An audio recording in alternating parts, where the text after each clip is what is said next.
This is News 8 on Wood TV, honoring Black history. The land of the free was built on the backs of enslaved Africans, black people who were dehumanized, beaten, and killed because of the color of their skin. While there's a lot of pain that lies within the black story, there's also a lot of beauty in it. And tonight we celebrate that. Good evening, everyone. I'm Whitney Burney. And I'm Donovan Long. Thank you so very much for joining us for this year's celebration of Black history. From slave uprisings to the Black Lives Matter movement, resilience has always manifested itself through activism in the black community. As generations pass down the fight for black liberation, the faces of those on the front lines have changed, but the mission remains the same. Exactly 3 centuries after black people were stolen from their homeland and brought to the shores of the U.S., the NAACP of Greater Grand Rapids was born. We actually chartered over 100 years ago, so we chartered in 1919, and which is amazing in itself. 50 black men and women side by side fighting for equal access to housing, health care, and opportunity in a land built on the backs of their elders. We had to be activists. We had to, save ourselves. While many chains have been broken in the more than 100 years, the fight for freedom continues. A new generation now leading the masses. We can't settle for less. We have to continue to fight. This fight has been going on for generations and generations. Justice for Black Lives was born following the horrific death of George Floyd in Minneapolis. One of their first accomplishments, getting the city of Grand Rapids to dedicate Monroe Center to Breonna Taylor after she was killed by Louisville police in March of 2020. A lot of people don't know that Breonna is from here, and I feel like it's important that we continue to say her name and fight for justice in the city that she was born in. I can't breathe. The fight for change lit a similar fire in young black people just an hour south, leading to the formation of Uplift Kalamazoo this past summer. I'm willing to die for black people. Whatever it takes to get equal rights, whatever it takes to get equity, I'm willing to do that. In just a year, the young activists have hosted sit-in protests that drew thousands, raised awareness about disproportionate treatment, and worked to meet the immediate needs of black and brown people, who they say are often forgotten. Our main goal is sustainability. How do we keep the black family not only alive, but thriving? Although the new generation of activists have made progress, they say there's still work to be done. As long as my kids are able to enjoy the fruit of my labor, that's all that matters to me. Do not forget what we're here for. Work they hope will make being black in America a little bit easier. Police injustice will continue to happen. Discrimination and harassment of many kinds will continue to happen. So, again, you have to stick to it. You have to stay the course. Whitney Burney, News 8. There was a time when black people had very little to call their own. History tells us they had no control over their freedom, but found comfort in church. It's a safe haven and place of refuge. Just want to tell you, it's a place that mends broken people, my hallelujah, shattered hearts, and a haven that gives black people a place to lay down their burdens. They feel like there's a space, there's one space they can go where they're untouched by racial divide, untouched by economic divide, and that's the black church. The black church was created when slaves banded together to have religious meetings. Since they couldn't have their freedom, they found comfort in prayer. It's not just God deliver me from the chains of this oppressor. Now it's God evolve my community. Prayer is the cornerstone of the black community and is often a learned behavior passed down from generation to generation. Big mama, grandmama, she's going to teach us how to pray. My grandma. And she's also going to teach you how to sing. I remember the old church mothers humming the hymns while, they was either cleaning the church or, my grandma while she was cooking. Those hymns coming from Negro spirituals like Wade in the Water. Slaves created them. They're the foundation of the black churches. Those hymns laid the groundwork for songs of the civil rights movement like We Shall Overcome. Reverend Dr. Martin Luther King Jr. often used these lyrics in his sermons, while seeking safety in black churches, which served as meeting points for protest, rallies, and support during the civil rights movement. If you look at those that live in that racist mentality, the black church becomes an intimidating place for them. It's the reason white supremacists frequently bombed black churches in the 60s. But through it all, black people relied on gospel music to combat their pain. You deserve it. And still use that music to celebrate their victories in and outside of their church. You know, all of those things really make the church a special place in the black community. Lord, I love you. Reporting in Granville, Donovan Long, News 8. We want to take time now to shine a light on the Grand Rapids Pride Center and the everyday good and bad their black members face. News 8's Dana White has more. Why, when I'm talking about race, can I not show up as butterfly, as whatever sexual orientation I identify with? Why can't I show up with both?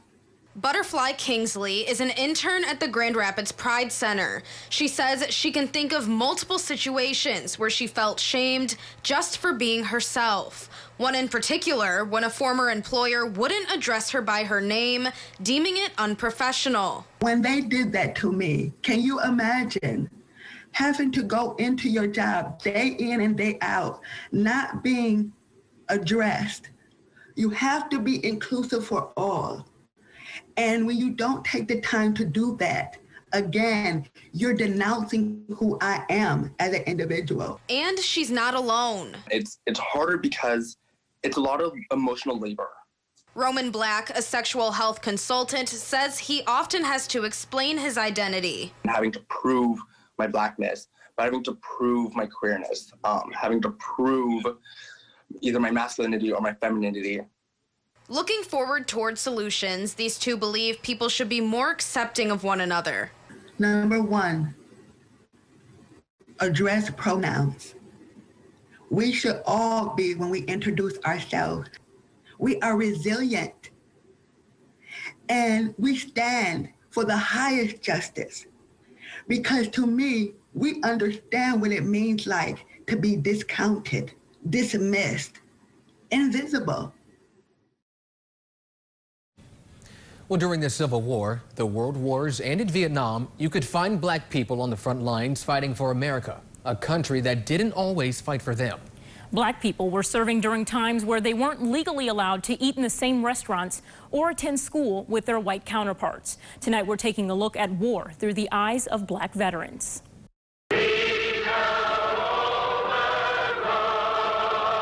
As black men and women were fighting racism in America, the United States military was waging a war in Southeast Asia. One thing was sure, if you were 18 and you were black, you were going to be drafted, no matter what your draft status was. At the time, black people made up about 11% of the population, but represented about 23% of combat troops in a war very few agreed with, especially the very Americans still fighting to be seen as equal. Most people were nervous about going, and they didn't want to go. You know, why should we go fight over in Vietnam when we got a war going on right here in Muskegon? Former military police officer Larry Allen, and that's me actually in Vietnam, says despite a distance of several thousand miles, racism followed troops of color to Vietnam. Being in Vietnam and seeing the Confederate flag on people's walls and stuff, you know, that's like, what? That's just how it was. The Vietnam War marked the first American war where its military was fully integrated, but black troops say their race was still a divider. They say they were disciplined at higher rates, passed over for promotions, and more likely to do the more dangerous jobs. The mistreatment forced black troops to form organizations and stage protests while serving abroad. The treatment that we were receiving as military personnel, as GIs, and in a war zone, was even worse from our superiors than it was when we were there in the States. I mean, it was just night and day from how bad the treatment got. And the consolation to that was that we have to get closer together. We got to stick together. Air Force veteran William Anderson says when black troops returned back to the States, they had 2 targets on their backs. One as Vietnam veterans, another as black men in America. I went over there and fought for my country, but I have to come back here and fight for my life. And I have to do it every day, and I have to do it as long as I'm black and as long as I'm alive. Anderson says they carry that weight daily while also dealing with the trauma of war. I get kind of messed up right now thinking about that stuff because it was so crazy, I'm telling you. It was crazy when I think about it. But by the help of God, he protected me and got me through all this craziness. You know, coming back here dealing with this little stuff, this ain't nothing compared to what I went through in Vietnam and what I saw. You haven't looked in this thing in years. Through it all, black troops persevered. And more than 50 years later, they say they finally feel regarded as American heroes. You know, I've had more people to thank me in the last 5 years than I had in the previous 45.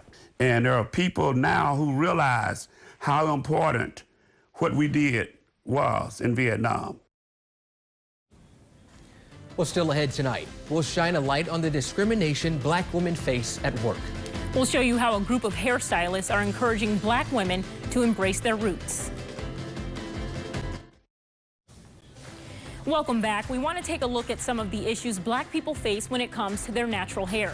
The Dove Crown research study shows black women are more likely to be sent home from work because of their hair. It's led to a movement that encourages women of color to embrace their kinks and coils. News 8's Dana White shows us how stylists are advocating for natural hair. I have felt like before I went to an interview, like, can I wear my hair like this? Like, are they gonna discriminate against me because I have my hair curly or I have these braids in?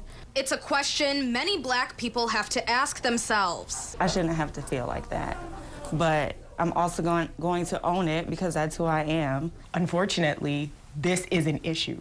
Tiffany Ross and Cindy Beresford are natural hair stylists in Grand Rapids. Something as simple as wearing your hair the way God designed it to come out of your head. Like that, it baffles me. I don't even understand, honestly, why it's an issue. The Crown Act, first passed in California, stands for creating a respectful and open world for natural hair. The purpose, to prohibit race-based hair discrimination, which would be the denial of employment because of a person's natural hair texture, including curls, braids, locks, and twists. The law has passed in 7 states and cities so far and has also been passed by the House nationally. In Michigan, a similar bill has been introduced but has yet to become law. We shouldn't have to have an act like that in the first place. Like, we should just be able to, you know, be ourselves and be able to wear our hair and not feel like we're going to be discriminated upon because of our hair. But I guess it's also a good thing because they're making an awareness to it because it's still going to happen.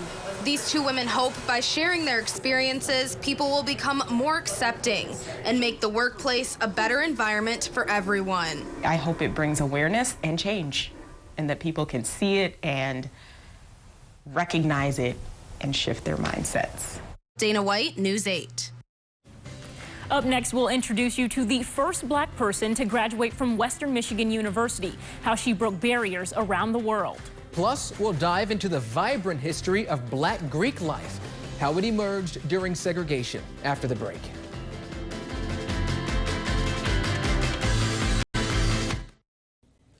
Amid the racial divide and civil unrest in America, black men and women created social organizations to give their community at least one place to call home.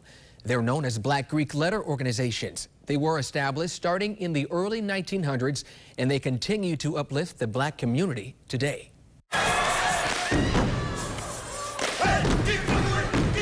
You may have seen the Alpha Step,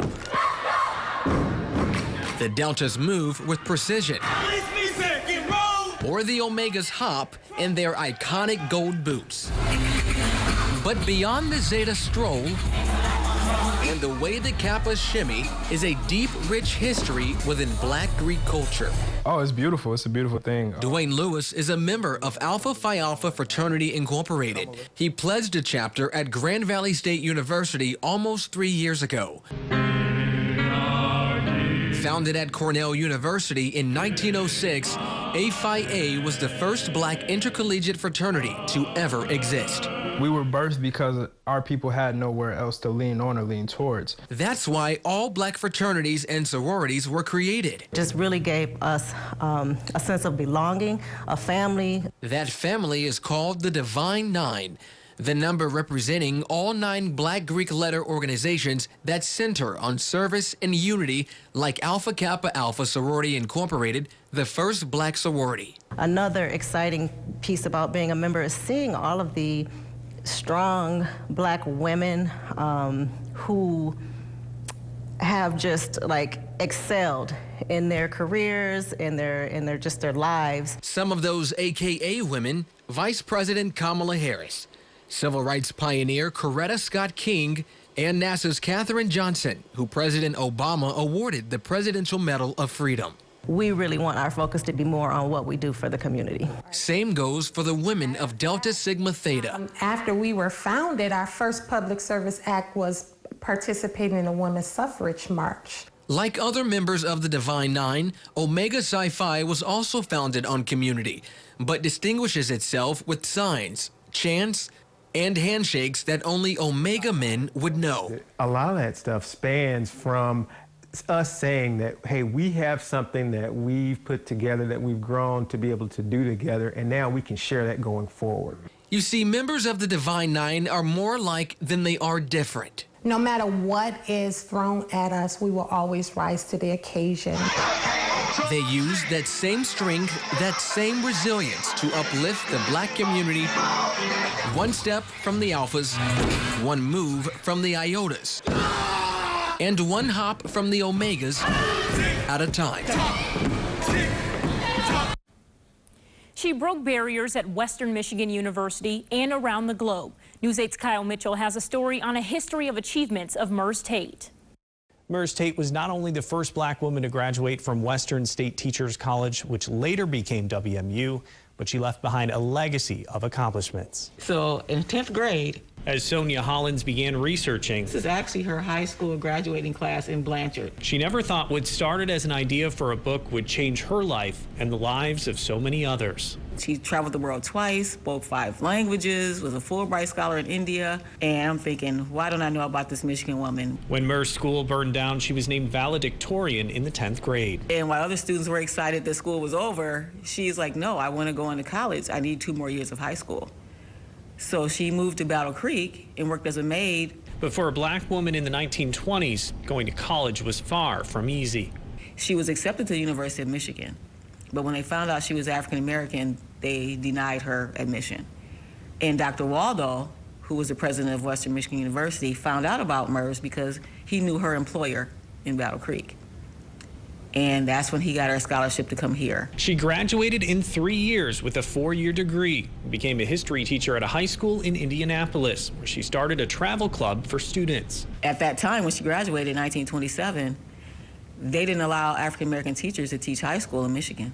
After teaching high school, she became the first African-American to graduate from Oxford and spent time traveling around Europe. She ends up going to a rally, and there was a man speaking there, and it was in all German. And when she finished leaving that rally, she said, I'm leaving Europe, because this guy is going to really start some trouble here. And that was Adolf Hitler. Murs had a long list of degrees, including a master's from Columbia University. She was the first black woman to receive a PhD in political science from Harvard, taught at historically black colleges, published many books, and became a millionaire through her skills in investing, leaving some money to WMU. In 2008, Hollins was inspired to start a travel club. The Murs Tate Explorers program provides an opportunity for girls to see the world, girls who particularly may not have had the financial means to do so. I went to Washington, D.C., Japan. I went to U of M. We stayed on the campus. We've been to Olivet College. Learning about the legacy of Murs Tate by seeing the world she spent her lifetime exploring. She's changed people's lives in the past, and it's changed my life, and I believe that she deserved more recognition for this. In Kalamazoo, Kyle Mitchell, News 8. Before we part tonight, we wanted to share a quote with you from a local activist who says, slavery is white history. How we made it is black history. That history is being created every single day and expands far beyond the borders of the United States. Be proud of that history and all of those who came before you to create it. From Malcolm X to Angela Davis, from Frederick Douglass to John Lewis and countless others. Thank you to the trailblazers and powerhouses who brought us this far. Their work continues. Part 2 of this special will air right here on Saturday at 7:30 in the evening. You can also watch it on Sunday.